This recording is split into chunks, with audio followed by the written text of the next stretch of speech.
evening. I was told to talk into the microphone and some people can't hear me.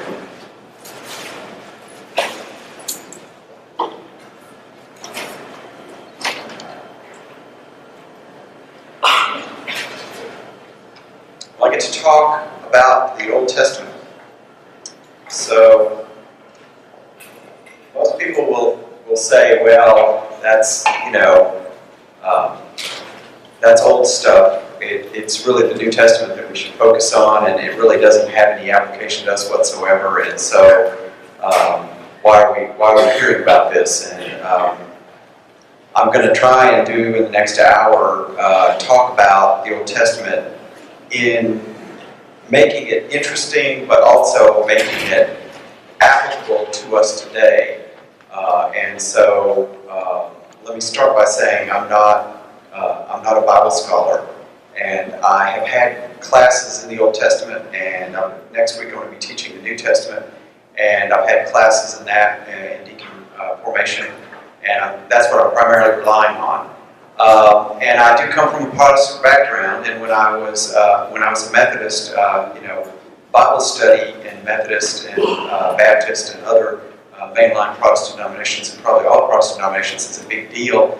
And I remember back, 30 or 40 years ago, taking a class. It was a 34-week class where you read about 75% of the Bible.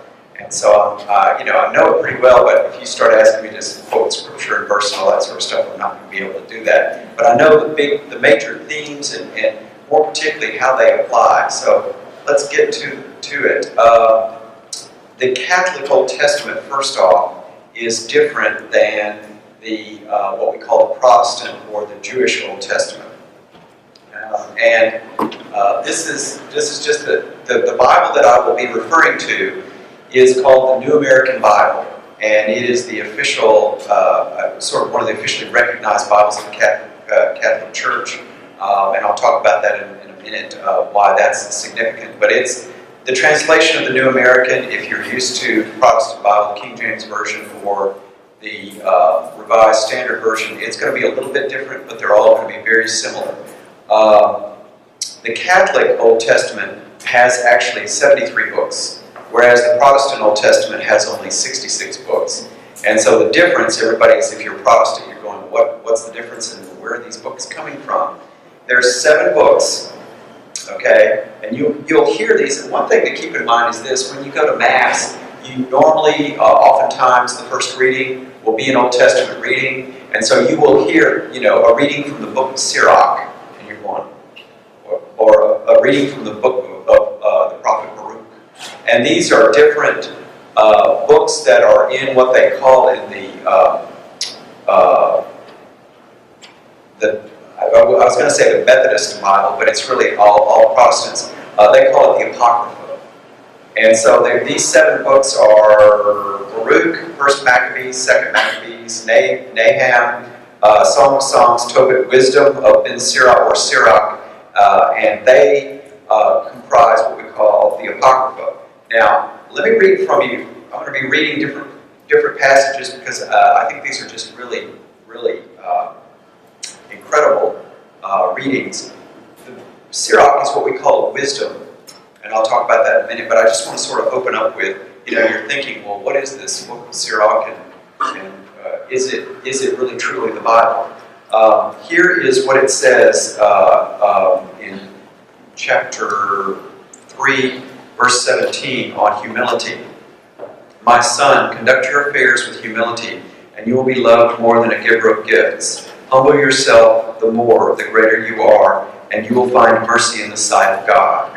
For great is the power of the Lord, by the humble he is glorified. He is too sublime for you. Do not seek, do not reach into things that are hidden from you. What is committed to you, pay heed to. What is hidden is not your concern. In matters that are beyond you, do not meddle. When you have been shown more than you can understand, indeed, many are the conceits of human beings. Evil imaginations lead them astray. That's real wisdom, I think, to think about. I'm not going to talk about it in detail. Just to give you an idea of, it sounds similar to something that would come from the Psalms or the Proverbs. It's from what we call the wisdom literature. And the reason for that difference in those Bibles goes back to the ancient Jewish text was translated into Greek, and this was before the time of Christ. And there is an ancient Greek Jewish text called the Septuagint. It's a tongue twister. And it contains these 7 books in addition to the others. And what happened is the Jewish Testament, they don't call it the Old Testament to them. It is their book. Wasn't really what we call fully finalized. They call it put into canon until about 100 or 200 years after Christ. And so those books were excluded for a variety of reasons. The Catholics kept them in, the official church Bible. So that's one difference I want to just start off the bat, is that the 2 Bibles are not exactly the same. Now, these 7 books, do they contain anything that is earth-shatteringly different than the rest of the Old Testament? No. First Maccabees and Second Maccabees is a history. Songs, Tobit, and Sirach are all what we call wisdom, and they are just you will hear them, as I said, during the Mass at times. Now, the Old Testament is not obviously written. Everybody knows it wasn't written at one time. It was written over a long period of time by a lot of different authors, and it is broken down into what we call different types of literature. What that means. 5 books. They're the 5 first books, and they are Genesis, Exodus, Leviticus, Numbers, and Deuteronomy. I don't have them in order, but anyway. And then you have, in addition, historical books like the Book of Kings, the Book of Chronicles, and so forth. Then we call them biblical novellas, which are little short stories, little biographies, so to speak. The wisdom books, and the book of the prophets. It's going to be impossible for me to cover in any possible way in the next 35 or 40 minutes the Old Testament. What I want to make is a few points about the Old Testament, and then talk about some of the overarching themes and how they apply to us today. First, it is Catholic teaching that we do not read every word of the Old Testament literally.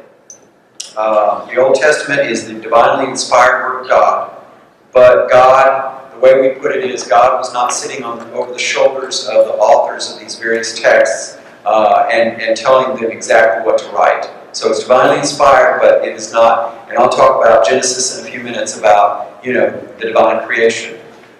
Second, and this is very important, the authoritative interpretation of both the Old Testament and the New Testament is vested with what we call, you've probably heard this word, the magisterium.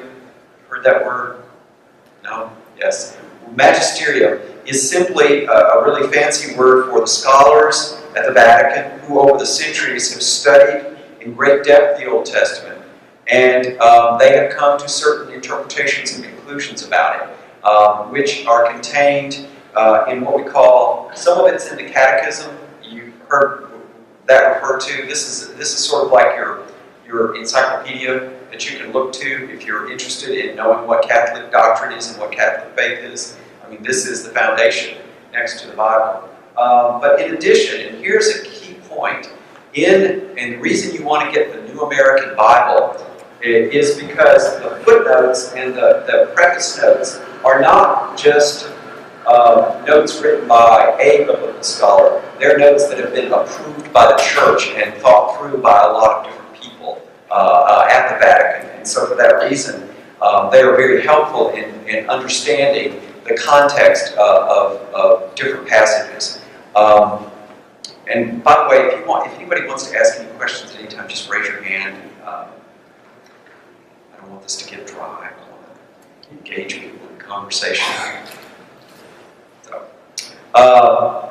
Third thing is that we read the Old Testament in the light of Jesus Christ. And you will see the Old Testament references that point to Christ, particularly in Isaiah. There are lots of references to the suffering, what we call the suffering servant. And that is looked upon by Catholics as definitely pointing us toward Christ. And there is a thing, and this is one of these words, it's going to be a fancy word. Sorry, I have to use a fancy word, but I'll call it a fancy word. Divine pedagogy. What that means is the gradual revealing of God to the people. God didn't just come down as Jesus Christ first. It was over time that God revealed himself to us. And it's through that salvation history that we are taken in the Old Testament. And we'll talk about some of the major themes in the Old Testament. Now, getting to its, what I'm going to break it down into is the sort of what I call the beginning stories, which are in Genesis, and I'm only really going to talk about the creation stories. And then there's some different themes in the Old Testament. You all know about the covenants of the Old Testament. There are what we call covenants, and I'll talk about what those are. Those are agreements between God and the people of Israel. And then there's the breaking of the covenants that we'll talk about, and how that goes back and forth and back and forth. It's what someone said a few minutes ago.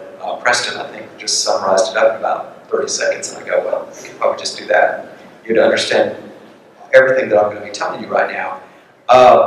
And then what I want to talk about is some of the other different literature, wisdom literature, and we're going to try and get through this as quickly as we can, but I will stop whenever my dear wife says stop, okay? Because I know this is not,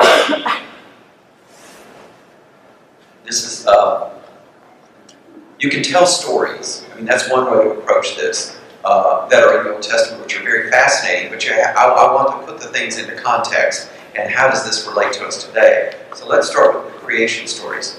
First off, in Genesis, how many creation stories are there? There's two. There's two creation stories.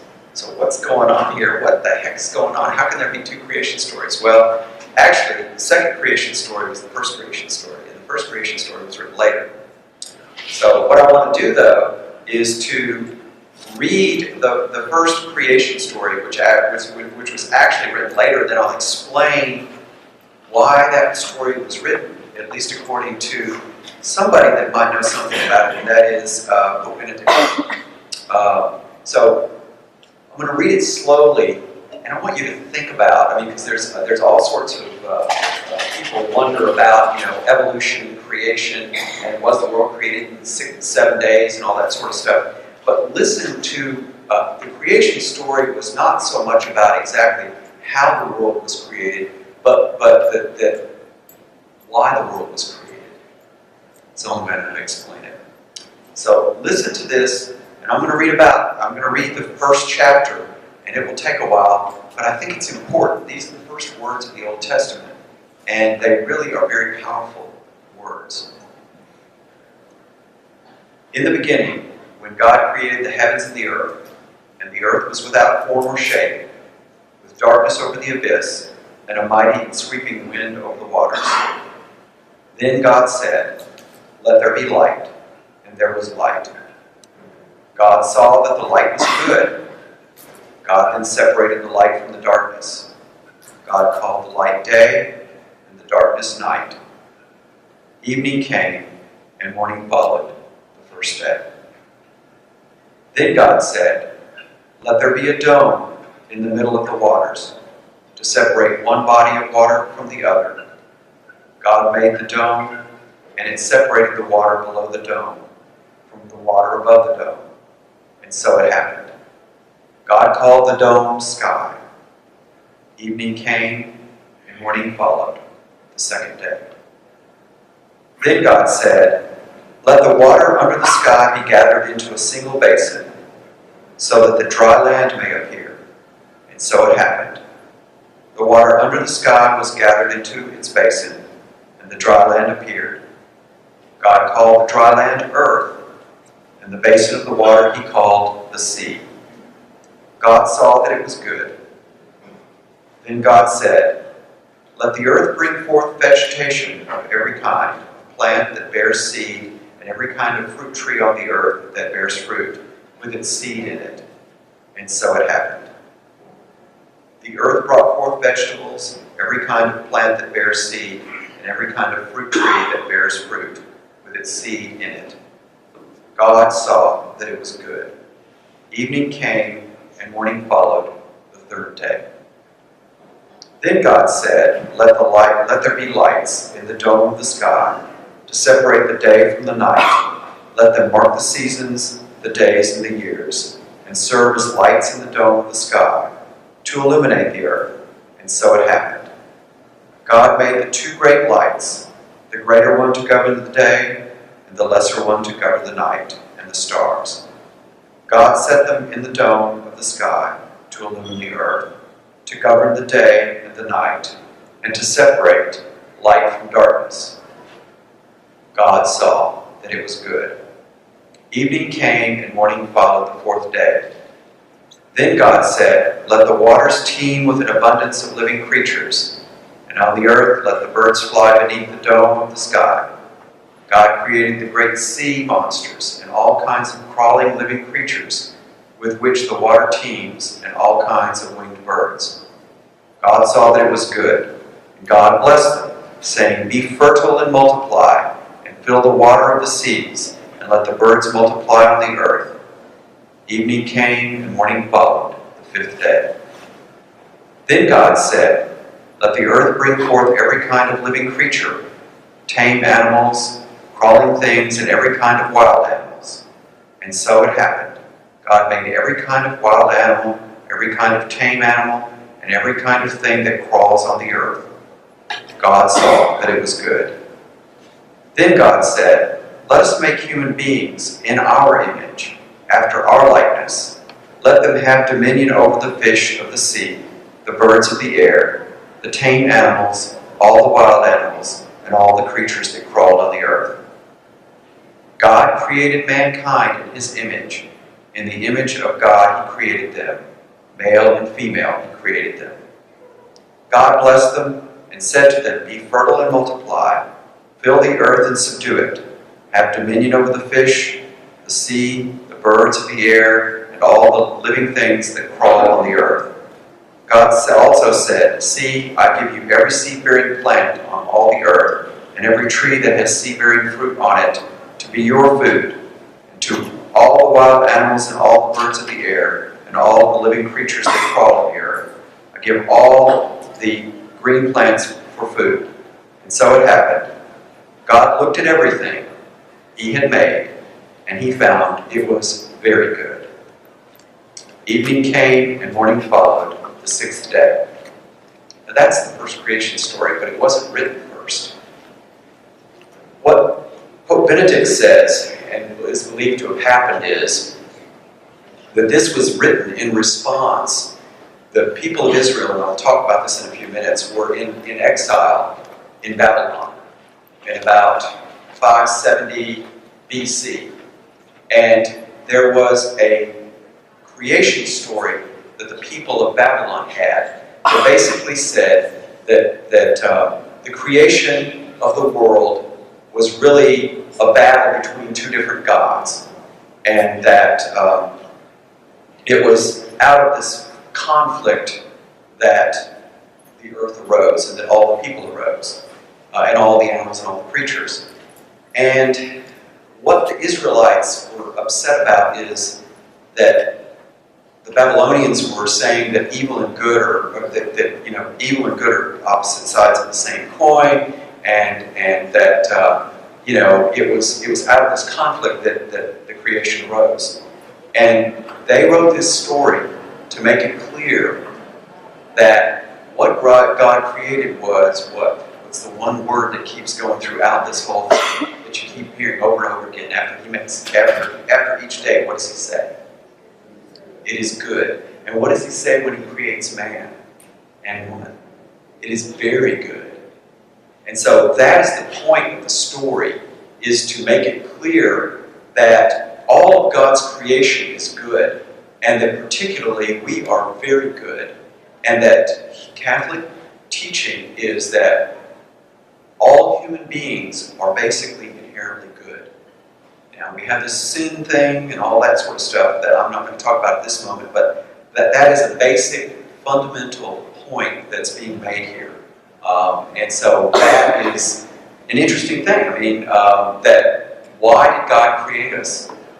Because we're good.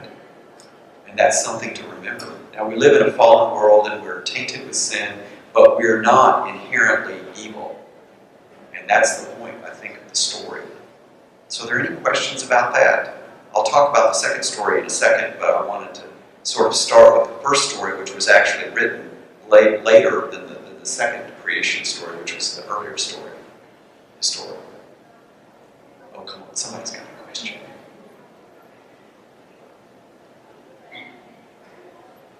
Nobody?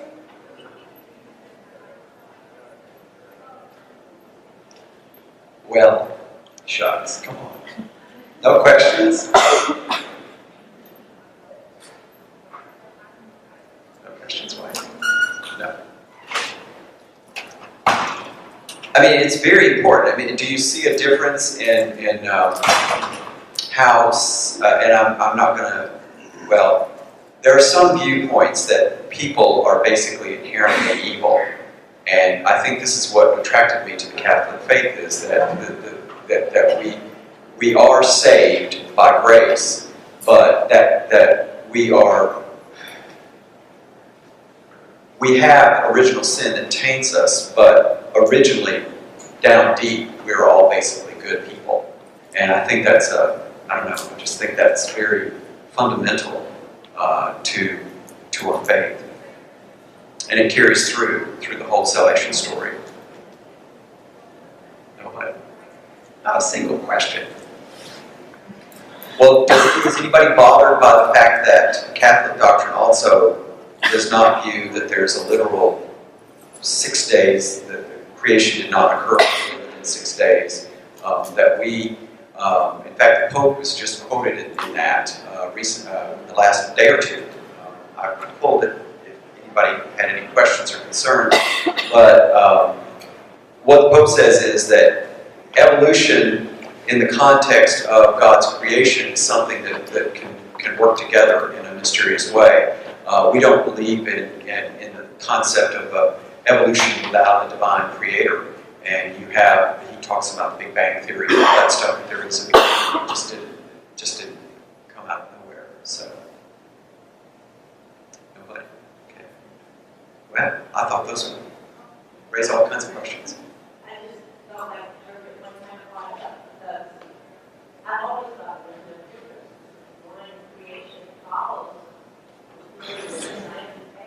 There are people that I didn't want to talk too much about that, but yes, the way that the creation story goes about, not necessarily the timeline, but the way it goes about is somewhat the way that the universe is in a sense created. But the point of it is that the reason for the story was not, and this is something to remember about the Old Testament, and you look at the particular writing that you're reading, is that the purpose of the story was not to give a scientific account. This was written 2,500 years ago. It was an explanation of a really fundamental thing of good and evil, and which scientists don't have anything to do with good and evil. That's the thing I think. They deal with the how, not the why. And so, yes, but you're right. I mean, yes, that's true. That's true. So the second creation story, which I'm not going to read, is the one with Adam and Eve and the snake and the serpent. And it deals with the concept of good and evil and how evil came into the world. And how both man and woman were tempted. And what were they tempted by? The knowledge of the tree of good and evil. And what Satan, the serpent, told them was, well, you will be like the gods.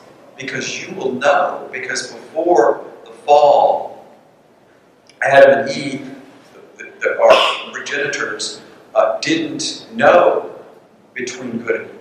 I mean, that was the idea, is that they were so, what's the word, naive? They just, they were all good. And when they ate of the fruit, it's not an apple, by the way, it just says fruit, of the tree of good and evil, they saw good and evil, and suddenly, in one sense, became like the gods, and we are like God in that sense. But what happened is that they then became mortals, and they had this mortal life to live as a result. And so it sort of gives the idea of where evil can't exist without good. Good did and can exist without evil. Evil is simply a perversion of good. It's not two sides of the same coin. That's Catholic doctrine. You don't look at it that way. And some of the Eastern religions, I think, do look at it in somewhat that way, and we do not. So now, unless anybody has any burning questions about the creation of the world,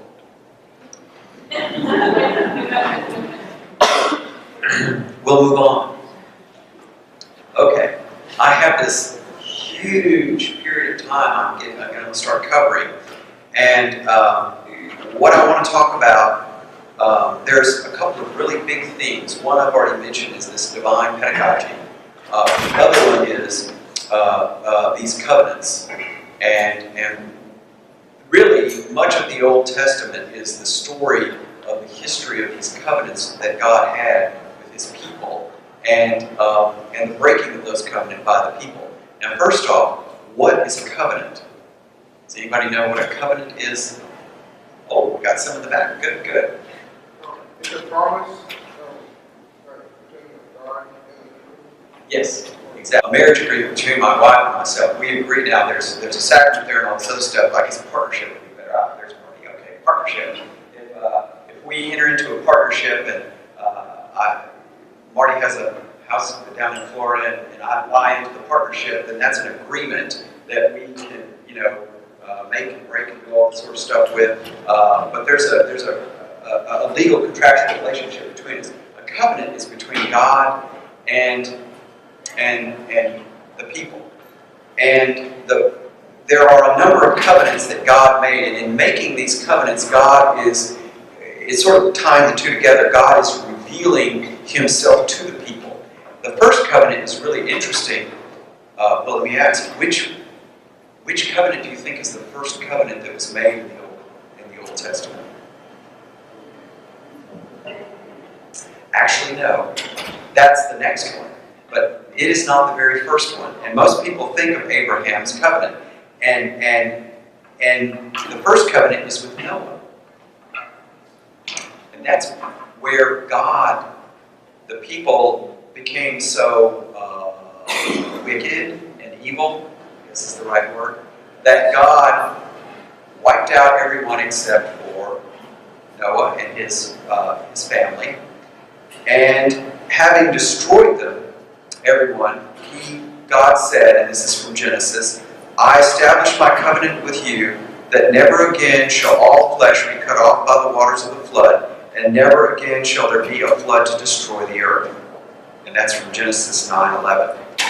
And how did He seal that covenant? With a rainbow. That's what everybody knows. Noah and the rainbow. There's no... really, man didn't agree to anything. God just said, I'm not going to do that again. Because I'm all good. And we're going to work this out, I think. So the first covenant is with Noah. The next covenant is the one that is with Abraham. And that is where God just picks out this man, Abraham, who, the story of Noah and the story of some of these earlier stories were not told. In looking at what the notes to the New American Bible say, we want to look. Let me just put Abraham to the side for a minute. When we look at the story of Noah and the story of Adam and Eve and the story of the Tower of Babel and these other early stories, the story of Cain and Abel, some people want to look at those as literal history. Some people want to look at those as, say, they're just myths. And the Bible's the notes to it says it's neither. That's not the purpose of what was being done there. The purpose is is to explain why we came about and explain why evil, why evil came about, and explain what happens when evil, gets to the point where it just permeates society. I mean, we think that there's a lot of evil in the world today, but I get the sense from reading the story of Noah that evil was just everywhere. And getting back to the Abraham covenant, it is believed by biblical scholars there is an Abraham. You sort of get into these biblical scholars trying to prove things, but Abraham, the point of Abraham is that God said to Abram, get out of your country, from your family, and from your father's house to a land I will show you, and I will make you a great nation. I will bless you and make your name great, and you shall be a blessing. I will bless those who bless you, and I will curse him who curses you, and in you all the families of the earth shall be blessed. And from this, he makes the nation of Israel. That's where they come from. And we know the story of Abraham's son Isaac and his son Jacob. I got it right. Yeah, but I'm saying it's Abraham, Isaac, and Jacob. Am I correct? I always forget those. Anyway. It goes through the story, and then you have the 12 sons, one of whom is Joseph, and you know the story of Joseph being sold off. He was the favorite of Jacob. Was it Jacob? Favorite of Jacob, and he was sold off into Egypt, and how the Israelites eventually ended up in Egypt, and Joseph was, the whole story of, how many of you seen Joseph in the Technicolor Dreamcoat? Okay, you know the story, okay. But eventually you have Moses. What happens is the people are oppressed, and this is when God makes the next covenant to the people of Israel. And he is responding to their suffering. And he promises to bring them out of the land of Egypt and bring them to the promised land. And this is the great Mosaic covenant, which we think of as the Ten Commandments. And he says, now therefore, if you will indeed obey my voice and keep my covenant, then you shall be a special treasure to me. This is God speaking to Moses. And for all the earth is mine, and you shall be to me a kingdom of priests and holy nation. These are the words which you shall speak to the children of Israel. And so they were given, this is the first sort of I want to use, moral laws that were established that made it clear. When he talked to Abraham, the covenant with Abraham, really, he said, you just go and I will show you where you will make a great nation. But he didn't impose any kind of moral standards upon the people. And so it was with the Mosaic covenant that he imposed these moral standards. Now, there's a big difference if you look at the Ten Commandments between what is required in the Ten Commandments and what Jesus requires in the two great commandments. What are the two great commandments, anybody? Love God and love your neighbor as yourself. The Ten Commandments are focused on, don't kill, don't steal, those sorts of things. There is, you love your neighbor as yourself. The point of it is that this is God beginning to reveal himself to the people by establishing how the people are to live. And so then there's two more covenants. One is that I want to talk about. There's lots of covenants, but one is the covenant of David. And it's basically after the people. Here's what happens. Let me back up before. What goes on is the people of Israel are given these covenants, and they're very grateful because they have been oppressed. And what is the first thing they do when Moses goes up to receive the Ten Commandments? They make a bowl out of gold and start worshiping the bowl, and it's like God's going, what? You're not getting it. And so, it's, the people are constantly breaking the covenants. And the people of Israel, I think in general, through this history, when they start straying and not following the covenants, are oftentimes when, I think, and this is how it'll tie into to present day, to ourselves, when things are going good in their lives, they start trying to, looking around at other people's, what in this particular case, what the pagans were doing, and they start doing and following some of the ways of the pagans, and suddenly they are doing all sorts of things that they know they shouldn't be doing, and God punishes them. And it's and He punishes them not to be mean, but it's more like a parent chastising a child and trying to bring them back. And so this ebb and flow are many of the great stories of the Old Testament. So the Davidic covenant is the one with King David. And what happens, actually, before King David, when the people of Israel, if you'll remember, did Moses make it to the Promised Land? There's a trivia question. No. Do you know why he didn't make it to the Promised Land? And? You got it. Well, and I've always wondered about that, and maybe John can tell. John Pyrick is a scholar to a large extent. I'm trying to remember, but I think it's because of he disobeyed, and it was pride and all that sort of stuff. And John Shiggins said yes, and so he didn't get to go to the Promised Land after all he did. Isn't that, So, but they do go to the Promised Land, and Joshua establishes the people of Israel. They mow down the Amalekites or whatever they're called. They destroy all the people that are in what is modern-day Israel now, and they establish the people. But they didn't have a king, because they didn't need a king. God was their king.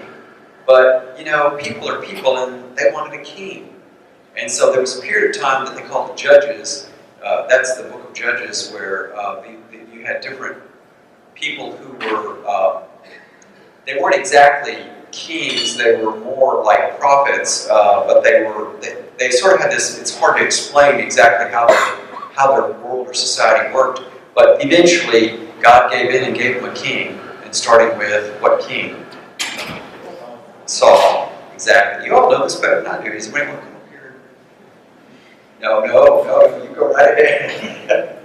So, anyway, what happens is they get a king, Saul, and of course we know the story of Saul and David, and how jealous Saul was of David because of the fact that David was so favored, and that whole back and forth, and then David's or Saul's son Jonathan, who really loved David, and that whole, it's like a lot of the Old Testament is like a soap opera if you really think about it. So David eventually, Saul is killed, and David becomes king, and he has to, at first he becomes king of only a part of Israel, and then he eventually becomes king. Because what happens is Israel is divided up into the 12 tribes, which are the 12 what? Sons.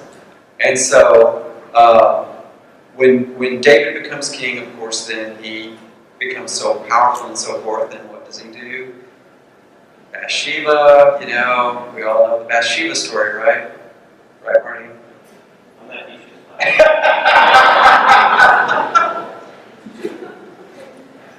You're not teaching. Boy, that is a good answer for a witness on the witness stand, isn't it? I've been there. Yes, I know. So, but what happens through all this is that they eventually, you have the height of the power of Israel in the ancient kingdom was with David and his son Solomon, and it was the glory days, and it is from Solomon and actually from David, from whom Jesus, that traces his lineage. back.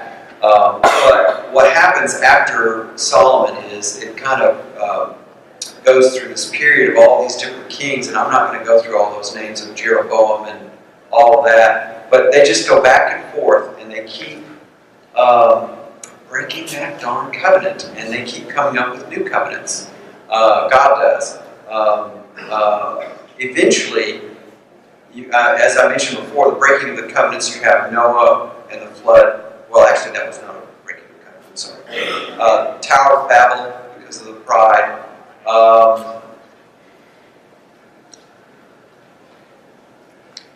With Moses, the worshiping of the golden calf.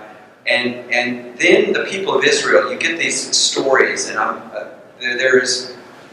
Do you know what I mean when I say the diaspora? Does anybody understand that word? That's the fancy word for the dispersal of the Jews. And there were two diasporas. The first one was about 722 BC.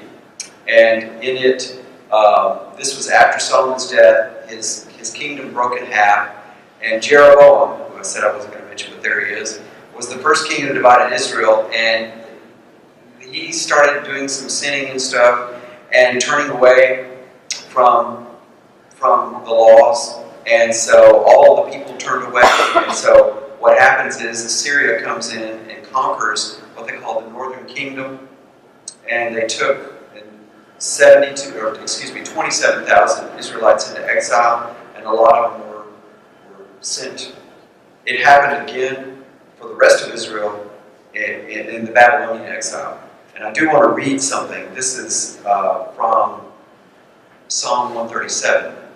A lot of what is written in the Psalms and in much of the Old Testament is the sorrowful songs of the people because they've been taken away. You've probably heard this before. By the rivers of Babylon, there we sat weeping when we remembered Zion. On the poplars in its midst we hung up our harps. And there our captors asked us for the words of a song. Our tormentors for joy. Sing for us a song of Zion. But how could we sing a song of the Lord in a foreign land? If I forget you, Jerusalem, may my right hand forget. May my tongue stick to my palate if I do not remember you. If I do not exalt Jerusalem beyond all my delights. What happened is, when Jerusalem came about, when it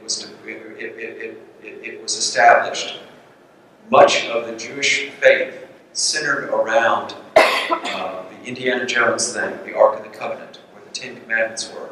And they were in the temple.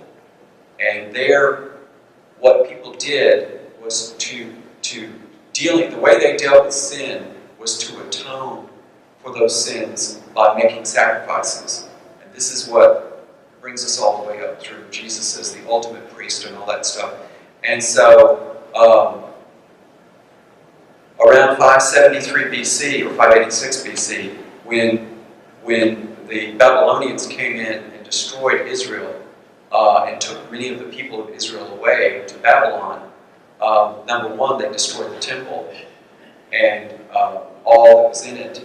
And suddenly, the faith and the religion of these people, they didn't know what to do.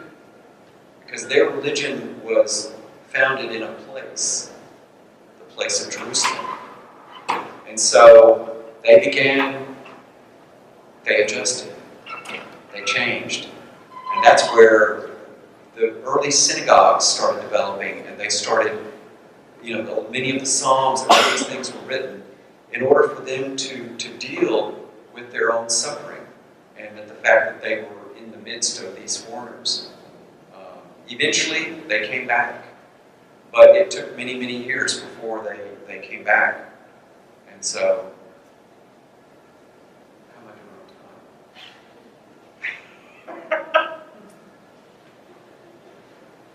It's just something hard to talk about. There's so much.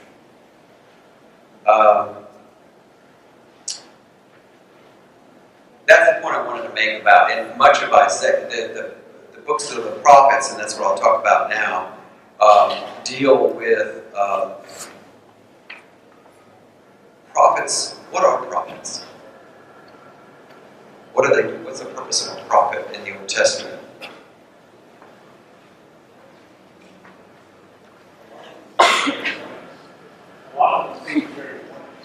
Warnings. They are speaking out.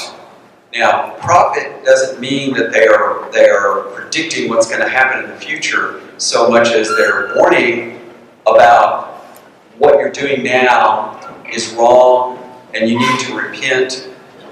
And you have Isaiah. There's major prophets. You have Isaiah, Jeremiah, Lamentations, Ezekiel, and Daniel. Those are all what we call the major prophets, mainly because those are the longer books. And it's to remind, the purpose of the prophetic literature is to remind the people of Israel what happens when they stray and begin worshiping false gods. And much of Isaiah is broken down into, first Isaiah was written before the diaspora. There's actually, Isaiah is not written by the same person, it's written over several, like a couple of centuries. But the first Isaiah, which is chapters 1 through 39, were written in the 8th century before that first Assyrian diaspora. The second Isaiah was written in the 6th century while they were in Babylon. And that's where you will see, I was trying to remember if I had anything from Isaiah.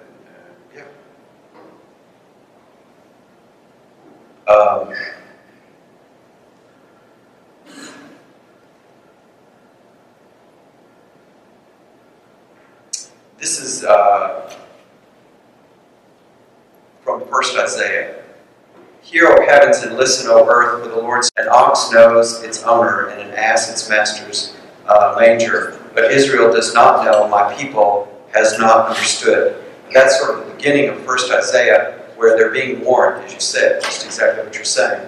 And then by second Isaiah, it deals with more of we're suffering, we're in the midst of all this, sort of like what I just read out of Psalm 137, the suffering of the people. So, another point I want to make about Isaiah is that Isaiah is very rich. You will see it quoted a lot in the liturgy. And you will see, like for example, there is the suffering servant. Do you know what I'm talking about when I say suffering servant? There's passages in Isaiah that it says, see, my servant shall prosper, he shall be raised up high and greatly exalted, even as many raised to him, so marked are his features beyond that of mortals, his appearance beyond that of any human beings. So shall he startle many nations, kings shall stand speechless, for those who have not been told shall see, those who have not heard shall ponder it. And it goes on to start talking about all his sufferings. Yet it was our pain that he bore, our sufferings he endured. We thought of him as struck down by God and afflicted, but he was pierced by our sins, crushed for our iniquity. He bore the punishment that makes us whole. By his wounds we were healed. And that is connecting that to Jesus. I mean, that's how we look at that particular passage, is as a definite connection to Jesus. So, the prophets are sort of interspersed. You've got these histories that I've talked about, and then you have the prophets. And it's just sort of this going back and forth with these stories. I mean, you've got, everybody knows the story of Samson and Delilah, right? Cutting his hair off, because he was weak. I mean, he was strong, but then he was weak. You've got, let's see. Oh, then I want to talk about the wisdom literature. And particularly the story of Job. Job really is,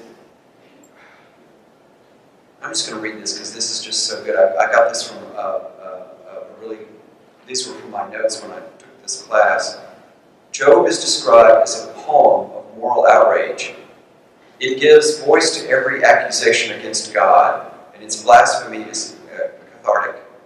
God's answer to Job are beyond anything that he expected.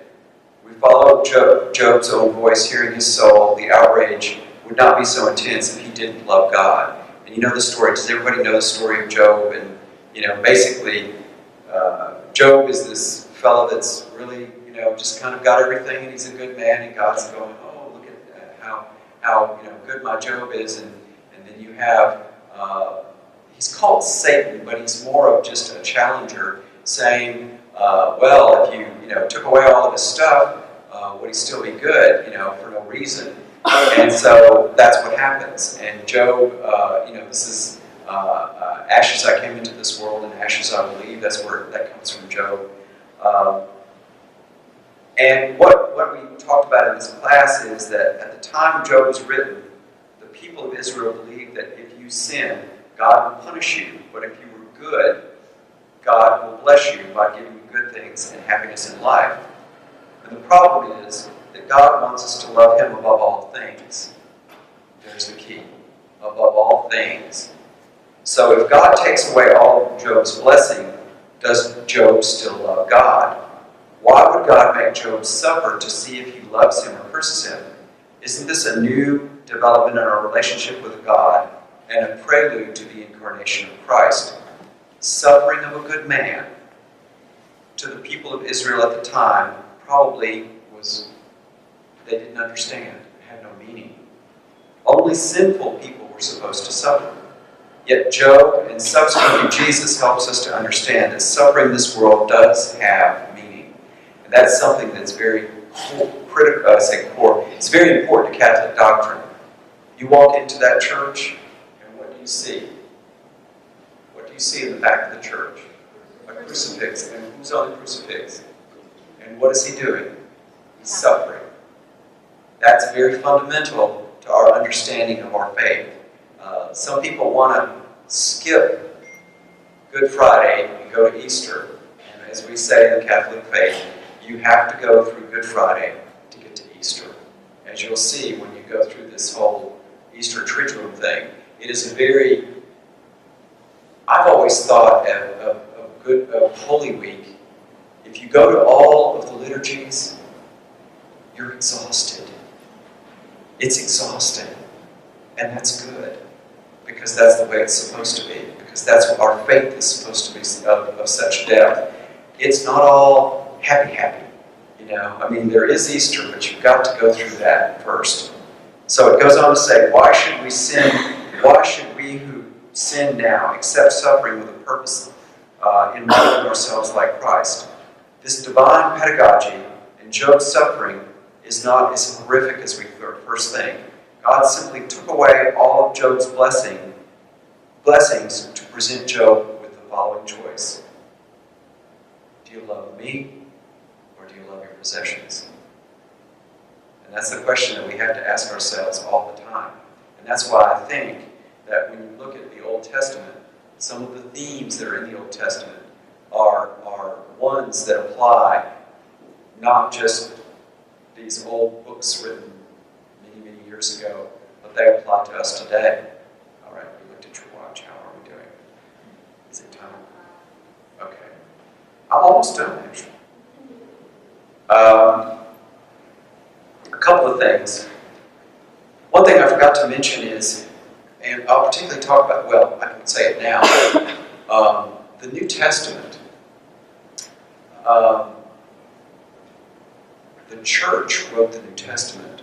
The New Testament didn't come before the church in the Catholic faith.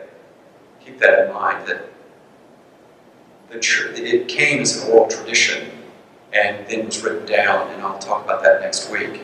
The other thing I wanted to mention, a couple of things, is one is that the Old Testament is looked upon as a precursor and not to be superseded by the New Testament. We read the Old Testament in light of the New Testament, but we don't ignore it. It is part of our faith. As one friend of mine once said, in one sense, you almost have to become, not literally, but you almost kind of have to become Jewish in a sense to become Catholic, to understand the faith. There's much of the Old Testament that we, the dietary laws and so forth, that we don't look upon in the same way that the Jewish people do. But much of this tradition comes to us And we have to have a complete understanding of it for it all to make sense.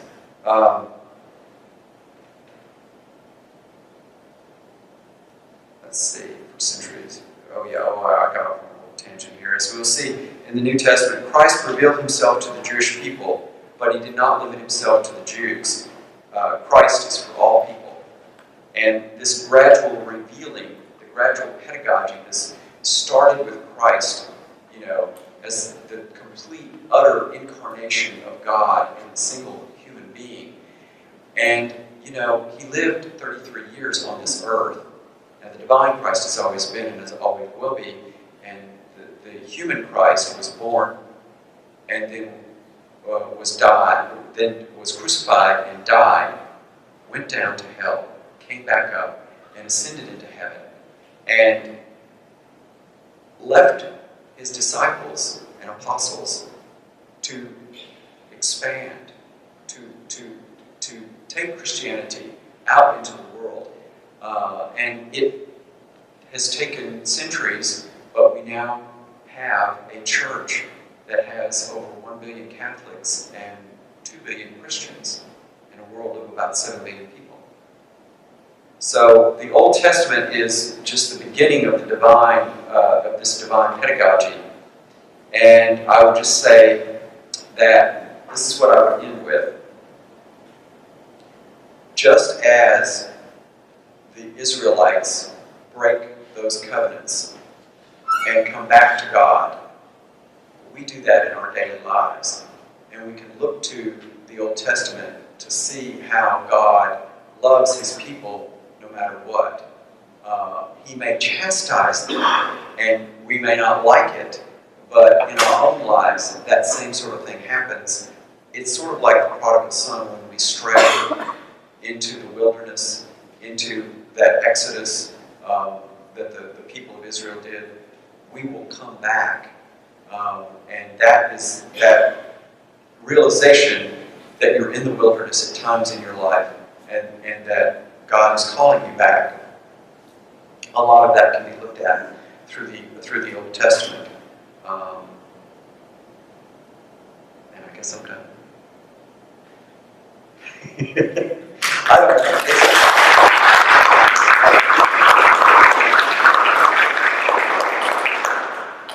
Is that okay?